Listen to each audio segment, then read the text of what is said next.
Good morning everyone. My name is Aradhya Shete. My school name is Samskar English School Chausara. I am in third class. खेळाचा तास सुरू झाला. मुले गटागटाने खेळू लागली. पिंकी, मिल्लल आणि राहुल यांनी एक गट केला होता. पप्पू त्यांच्या गटाजवळ येऊन म्हणाला, अरे मला घ्या ना तुमच्या गटात खेळायला. राहुल म्हणाला, काही नको, आमच्या गटात नकोस तू.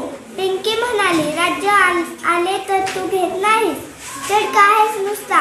त्यावर पप्पूने माझ्यावर राज्य आलं तर घेईन असे कबूल केले. मग त्यांनी शिवशिवीच्या खेळाला आरंभ केला. पहिलेच राज्य मिल्ललवरती आले. तिने सर्वांच्या मागे धावण्यास सुरुवात केली. तिच्या हाती कोणीच येईना. पप्पू तर मिल्ललची गंमतच करत होता.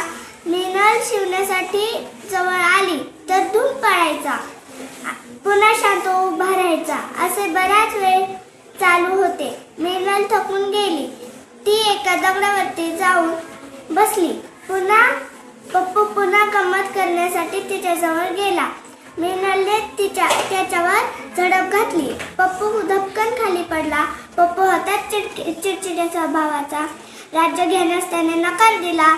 त्याच्या अशा वागण्यामुळेच त्याला खेळात कोणी घेत नव्हते.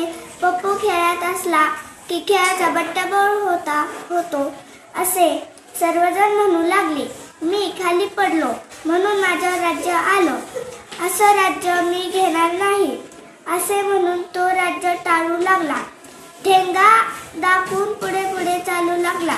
त्याच्या मागे सगळा गट राज्य घे म्हणत जाऊ लागला. सगळ्यांना गलका ऐकून पप्पू एकदम शांत झाला व एका बाजूला जाऊन बसला.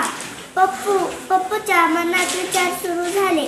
माझं राज्य आले तर की मी चिडतो, राज्य घ्यायला टाळाटाळ करतो, सगळ्यांना त्रास देतो, अशानं मला कोणीच खेळायला घेणार नाही. मी एकटा पडेल.